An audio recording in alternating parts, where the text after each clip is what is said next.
We have two papers, both written in 2015, one by Logan et al. Called Natural Environments, Ancestral Diets, and Microbial Ecology.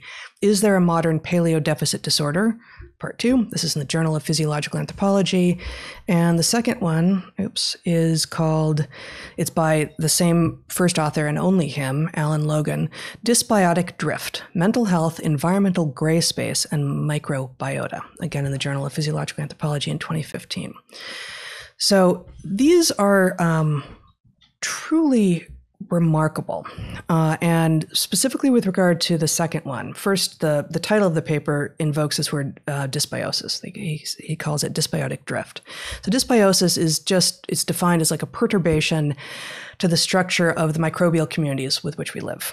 And it's usually specifically evoked to refer to perturbations, disruptions in our gut microbiota, in the microbiome in our gut. And as we've talked about here before, the mainstream, almost everyone until 20, 30, 40 years ago, and I don't know exactly how many threads were beginning to get on this bandwagon, really imagined that, bacteria bad, we are singular beings, and yes, we now know better, but that of course raises the question of how much we still don't know.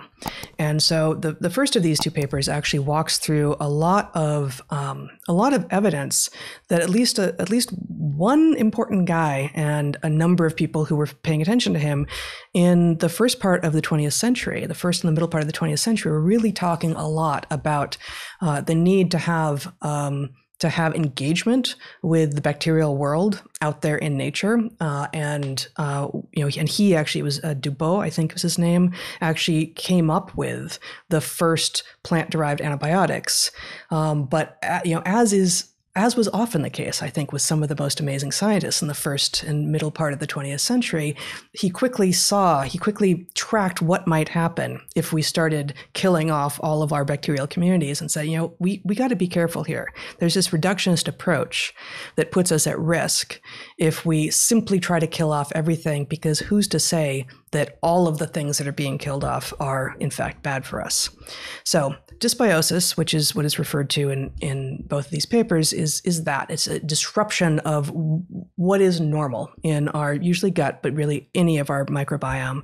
And of course, that raises the question of how would you know what normal is, right? What is normal? And that is potentially a difficult question to access. We have evidence, for instance, from some ancient teeth from which we can tell what people were eating. We have evidence from pre-industrial, a-industrial modern people. And then we also have people who are living, who have the most restricted microbiomes, who are therefore appearing to be the most dysbiotic, the most lacking in their normal microbiomes, gut microbiomes. And these are typically people who are economically disadvantaged, living in urban spaces that are called gray spaces. And this is not a term that I knew before, gray spaces. And gray spaces are basically defined by a lack of nature and abundance of manufactured materials. Gray spaces, as most people listening will, if you can immediately imagine up what gray spaces might be, they tend to be food deserts, right? They tend to be places where it's very hard to get whole food, unprocessed food, produce of any sort. The food that is available for purchase tends to be at convenience stores, way overpriced and not particularly good for you. And there is abundant evidence, and I think we won't go through all of it here today, that eating that kind of diet is bad for physical health and it's bad for mental health. The thing that is new in these papers that I am seeing is that emerging evidence suggests that the gray spaces are also, and this is my term here, microbiome deserts. That absent nature and with a prevalence of manufactured materials on which the bacteria and fungi and such that would be living within any green space at all, these are effectively microbiome deserts. And you might say, okay, who cares? Aren't there more important things? Don't we need to get fruit to these people, right? But increasingly, not just do we understand that modern diets have effects on physical health and mental health, and those things that are correlated to modern diets include, all range of things from major depression to allergies to heart disease, just all sorts of things. But so too is dysbiosis now associated with these maladies. So dysbiosis, again, being a perturbation in what would be the normal, usually gut microbiome. So access to nature is also more broadly linked to buffering of stress and improved cognition and social cohesion. All of these things are true, but specifically, marked shifts in intestinal microbiota, that is dysbiosis, are associated with all of the following things. So you do not need to show my screen here, Zach, but this list is somewhat staggering. Dysbiosis, again, disruptions in the gut microbiome, are associated with acute and cumulative psychological stress, environmental pollutants, crowding, acoustic stress, heat stress, westernized dietary patterns, high fructose and sodium, dietary AGE and food additives. AGE is advanced glycation end products that you get via processed foods. Lack of colorful dietary phytochemicals, so things like you get in colorful produce, carrots and greens. Magnesium deficiency, inadequate omega-3, antibiotics, excess alcohol, oral pathogens when swallowed, tobacco exposure, sedentary behavior, circadian disruptions, sleep problems with functional constipation, low levels of vitamin D, and almost certainly, this is just slightly less certain, the use of artificial sweeteners. So these are things that tend to accompany these depauperate environments? These are things that specifically are understood to be, and there's just a ton of different references here. So in some cases, it's understood to be causal. In some cases, we only know correlation. Dysbiosis shows up with these things. Associated with these things. Yes. Okay. And dysbiosis is also clearly an effect of living in one of these gray spaces. And so if you link those things together, people who are economically disadvantaged are living in urban spaces with no access to nature, no ability to get their hands in the dirt, to walk around barefoot and get their feet in the dirt, because there is no dirt to be had and it would be dangerous anyway because it's not that kind of environment, are almost certainly dysbiotic. And here are all of the other things that if you are dysbiotic, you are also at either higher risk to be or to have, or you almost certainly already are or have these things. And from there, then it's an easy leap. And again, the evidence is in this paper for to all of the very many known physical and mental health effects that are related to being dysbiotic, to being in to living in one of these gray spaces because you have not had, because you are some combination of unlucky and unable to get out of it, and now you're dysbiotic. And it's not just the food. It's food desert is a really striking term that I think most of our listeners will be familiar with.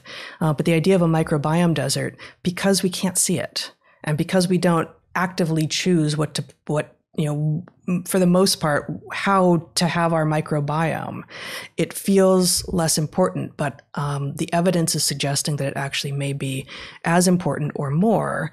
And furthermore, the sort of the reductionist approach, right, is, let's figure out if we can give you a pill for that. Let's figure out what probiotics you need and just have you take it with your morning whatever. I think probiotics maybe you shouldn't take with coffee, you should, I don't know. But that, of course, is once again this let's take a feature of the environment that we've completely eradicated, find one thing in it that we think you need and give you that. And what are the chances that's going to be sufficient? Yeah, there's a basic problem of hubris relative to a complex system, where what is certainly going to be true for any ancestor is that they would have walked around through the world in equilibrium with respect to these microscopic symbionts. Mm-hmm. And what that means is that to the extent that there's an imbalance, it's a self-correcting one. how would it be self-corrected? Because these things are all around us. And so they would have mechanisms that, to the extent that something has gotten out of balance, would basically equilibrate. And the problem is, if you live in an environment where these things don't exist, or worse, if your diet is full of biotically active stuff. I'm thinking of particularly things like preservatives, right? A preservative. Wait, you're saying preservatives are biotically active?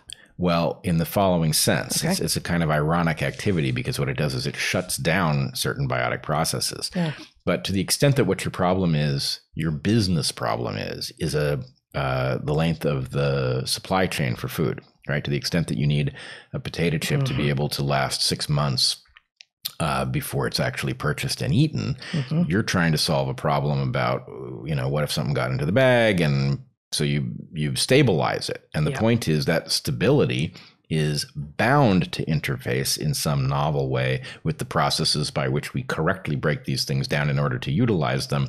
And, so, and the problem is that the environment that should make these things, that should render these things safe, is incapable of it, right? Because how are you ever going to know if, the preservatives in the baked goods that you ate from, the shop at the corner impacted, gave you a metabolic problem or a cancer? You won't know. So you won't be able to, you'll never be able to sue. And so the point is, as long as the chain of causation is complex enough and the delay in the effect is long enough, there's no negative. And the inputs are noisy enough, right? Abundant enough, and therefore noisy enough. The point is, the manufacturers only know of the problem that they have to solve with respect to getting the thing to still taste fresh when you open the bag. They don't know, nor necessarily care about what happens to their customer having consumed these things. They just want them to want to consume more. Right. And so in some sense, the kind of, I don't even know what to call it. I'm trying not to dismiss it as woo, but the kind of sense of like, oh, well, I'm going to buy my stuff at the farmer's market, obviously frees you from interactions with all of the stuff that inherently comes along with these longer supply chains. And the thing is liable to be compounded by the fact that your environment doesn't contain any of the normal elements that would allow an equilibrium to correct for an imbalance that you caused with, food that's synthetic. So, yeah, it makes sense to me. And I think if, ultimately, maybe 100 years from now, we might have a good accounting of, the sort of many negative impacts of a large removal from an environment that looks anything like an ancestral environment. And it will involve some very complex interplay between the foods you ate and what bacteria you encountered walking around. And the basic problem is, you're disrupting many equilibria at once. That's right. And that is going to manifest in ill health, even if it's hard to predict exactly which thing will cause what phenomenon. And that last bit is kind of the crux, because the people, the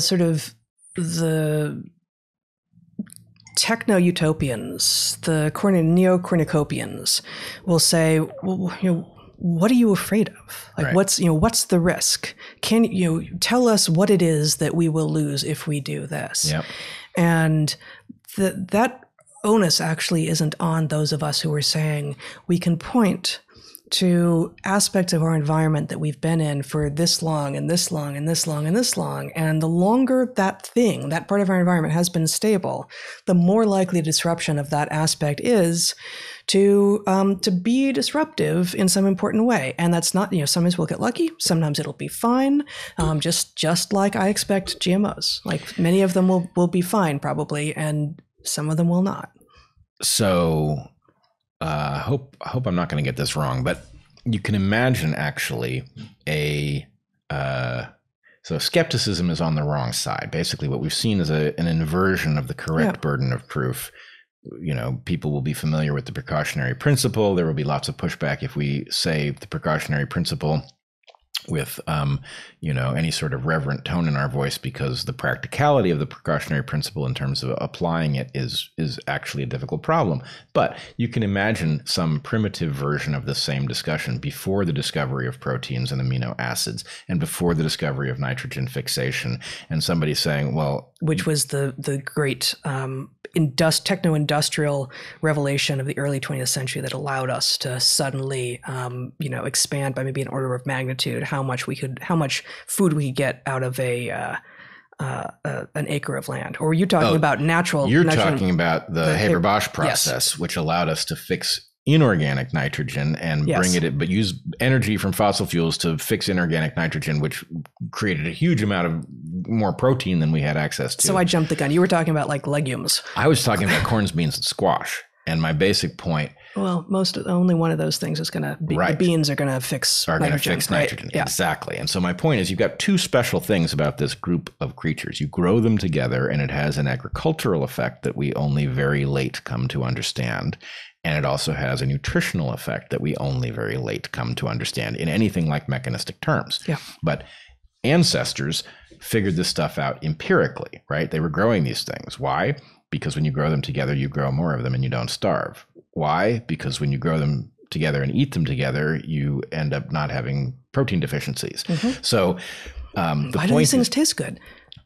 Because they help you not starve. That's why I want those things. Exactly. Right. And so you can imagine some primitive cornucopian arguing that actually we could grow a lot more corns, beans, and squash if you want by, separating them. And, because the joined harvest is complex and all of that. So what if we just grow them in separate fields, right? And you suddenly you see your corn and your squash harvest declining after a few harvests. Right. Exactly. And so anyway, I think it is worth having in mind that primitive skeptic that doesn't know what they're upending, that we are now in a position to say, oh, well, here's the reason that that's not going to work. Right. And realize that we are there. We are that. We are there. I mean, this is the hubris of maybe humanity at every moment. And the hubris is always particularly obvious at your current moment. It's like, why do we think we've arrived? Like, why do we think we're at that moment where everything that we think we know now is accurate and all of the errors of the past are errors of the past, and that was a different kind of human, but now we're there? Like, really? You look around and you think, now we're here? We've arrived? Like, we're those people? Right. Especially biologically. Yeah. Right. If there's one system where we're still like taking baby steps, it's understanding the biological complexity that we are made of and faced with. Yeah. And that's a really bad place to make this error and think that, we're in charge. Indeed. So, wow, it's okay. We've been at it for a while. I'd like to do two very quick things. Bring it back to COVID a little bit. In light of all that discussion about, so effectively, I think I said at some point, there were people talking long before the hygiene hypothesis was on the table. The hygiene hypothesis, again, being you sterilize your world, you grow children in a landscape in which you've cleaned it too much, and you are going to get a rise in things like autoimmune disorders and allergies and things like that. And there is at this point abundant support for the hygiene hypothesis. And so one might ask, what are the possible effects of all that cleaning and sterilizing that many of us were doing, and some places are still doing during COVID, when it was thought that fomites were a likely and frequent mode of transmission? Well, there is this paper, Zach, you can show it briefly, by Chen et al., published in August of this year. Now, online, it was published in April of this year, called Biocide-tolerance and antibiotic-resistance in community environments and risk of direct transfers to humans. Unintended consequences of community-wide surface disinfected during COVID-19, ? And so I think, that's really all we need to say about that paper. The paper is what you would expect, and it seems to be well done. But, basically, of course, just like too widespread release of antibiotics creates antibiotic resistance, just like the widespread rollout of imperfect vaccines potentially creates a selection pressure for new variants that will then become dominant, by overly cleaning your environment, you will breed superbugs that are resistant potentially to the kinds of cleaning that you're doing. Well, there are two factors. One, I agree that, too much cleaning creates a novelty depauperate environment, and that is liable to have bad effects. But there's also a question about what you clean with, yes. right? And one of the reasons that I strongly prefer and have strongly preferred for a very long time, as you know, it's almost been a joke around here, cleaning with alcohol, right, is that it's not likely to exert a strong selective effect. What it does is has a very intensive effect, and then it evaporates away. Now, will that be perfectly safe? I don't know. For one thing, it evaporates into your environment, and so you do a certain amount of breathing of it. And so we also have a strong bias around here for having windows open. So, to the extent that you might elevate the amount of this stuff in your environment, it actually dissipates out the windows at a higher rate. So, you can start to think about, how do I disrupt the environment least, given the cleaning that I want to do for whatever reason.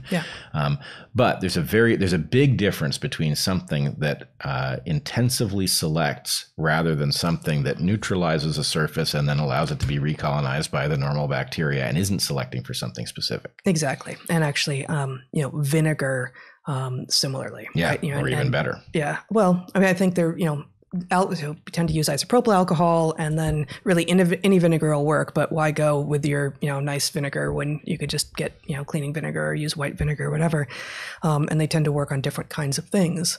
But both of those are going to do a good job on a particular thing, and then kind of disappear into the environment, and it's fine when they do.